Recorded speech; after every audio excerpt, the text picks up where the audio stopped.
Who leaves very important materials, items, jewelry, just in the open for anybody to get a hold of it? Nobody does, certainly. Nobody does. I went shopping a couple of days ago, and there was this item that it was written there. I was looking for it, and it was written, reach out to customer care or get a representative to give you this item. I thought about it. Oh, might be the price and how little it is. So it means that anybody can grab it, put it in their bag or anywhere, and get out of the store without the knowledge of anyone in the store, without paying for it. So the store knows the value of what they had. And so what did they do? They decided to keep it away and just leave the box. And if anybody really needed it, really wanted it, they reach out to customer service or anybody in the store to ask for the price and eventually the item. And if you go to a jewelry store or even at the mall, when you walk through the mall, you see very important jewelries locked up. Okay, very important, like beautiful watches, expensive jewelries, expensive things that are locked up with key, and they just display it for you to see through the glass.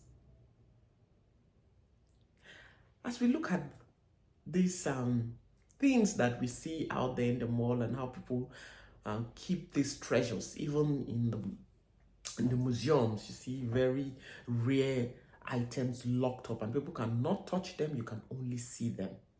They keep them preciously. And this is a contrast to what I was reading this morning in 2 Corinthians chapter 4 verse 7. It says that we have this treasure in jars of clay. Another edition says in earthen vessels. So you have this very important treasure, this beautiful treasure, but God placed them in jars of clay. You think about it, clay does not have any value. Clay does not have any, nobody will look at something precious and put it in some clay. No, you will hide it, as I said earlier. You will keep it, or you will keep it in display, but with lock and key. But with God, it's interesting how God does his things. And God, someone said God is a God of humor. Like he brings a lot of humor. And I'm just thinking at the same time of young people or people generally with disability. I've noticed one thing about children who maybe don't see, they're blind. They're very sensitive and they can feel and sense, and most times their feelings are 100%. They're hardly wrong. Think about those children who have maybe autism or any of this disability. They're very smart children. They never forget spots. They never forget things. They're very good with remembering. Their memory is very, very sharp. They remember where they place things, and you'll see that children like that, if you've worked with them or you've known any one of them, if you place something here and you change it just a little bit, they notice that that thing has changed position. They're so smart like that. And you wonder, in children with disability, in people with disability, how come they have some of these gifts? And that brings you back to that passage. Treasure in earthen vessel, where people will think, no, nothing can be deposited here. God chooses to deposit greatness in places where nobody will ever think of doing so. That's God. And this is just an encouragement to us as human beings, that you don't judge a book by its cover. You don't look at someone or look at a situation and just trivialize it or minimize it or just feel that it's of no use, there's nothing, is not shiny, it's not attractive, so there's nothing to get there. No. Because sometimes in that situation where you think there is nothing, or it's a bad situation, there is some treasure there. There's some lesson there. There is a way out. There is hidden things that you just need to discover.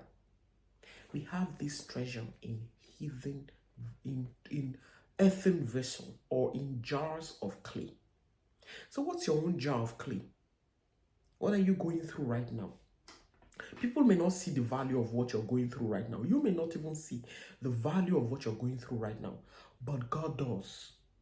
God sees treasures in that situation. God sees opportunities in that failure. God sees opportunities in that hardship. God sees greatness in that seemingly worthless thing, worthless situation, worthless person, worthless child, as the world might say it. But with God, is not like that, because he sees things that nobody sees. So my prayer when I read that passage was this, that God should help me to see every situation as a catalyst to trust him, to see every lack as a catalyst to believe that something is going to come out of it, to see every difficulty as an opportunity for growth, to see every situation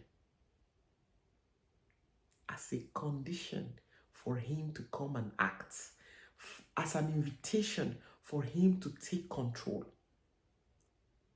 So if you're going through whatever it is, however you look at yourself, however people look at you, it doesn't matter. God has something great that he wants to do with what he has deposited in you. Just find yourself. Find that thing that is unique about you. Find that thing that is special about you. There is something special about you, in you, around you. Find it, make use of it. I don't mind how people look at you when you're starting, how people look at you when you're working and polishing yourself to where you are going to or where God wants you to go. Just keep doing you. Keep showing up. Every day, show up. Make good use of your time.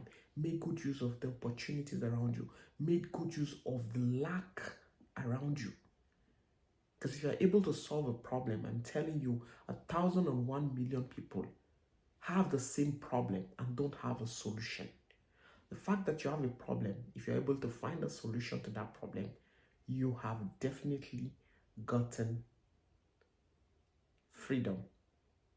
You have gotten a catalyst for you to get to that place, from this point A to point B. From this point to where you are longing to go is right where you are. Just look and search. If you need things to help you to open your eyes to see things around you that exist that you're just not seeing, you need to read some books, listen to some podcasts, and I'm going to be sharing a few of them that are eye-openers to help you to see around you great things that you can do and what people are waiting. The world is waiting for you. There is something about you that the world, that the society needs to benefit from. God bless you. That's all I have to share today. That's my little devotional. That's my little time, alone time, quiet time with the Lord. And this is what I got from that passage in 2 Corinthians chapter 4 from verse 7. We have these treasures in jars of clay or earthen vessel, depending on what version that you're reading. God bless you. If you have not subscribed to this YouTube channel, my name is Princess, and yeah, I just come here to encourage you, to encourage myself. Of course, these videos, I listen to them and they encourage me as well. And if you know someone who might benefit from this message, this video, please kindly share with them so that they can also be blessed by this video. God bless you.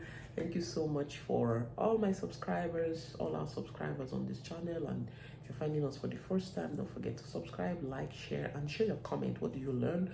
What passage touches you? What is the verse of the day? What is that verse that you read and it, touches you and blesses you? Or what is that situation? What's that quote? What's that saying that has touched your life? It might be a blessing to someone out here. Thank you so much, and see you next time. Bye. Don't forget to subscribe, like, and share. See you.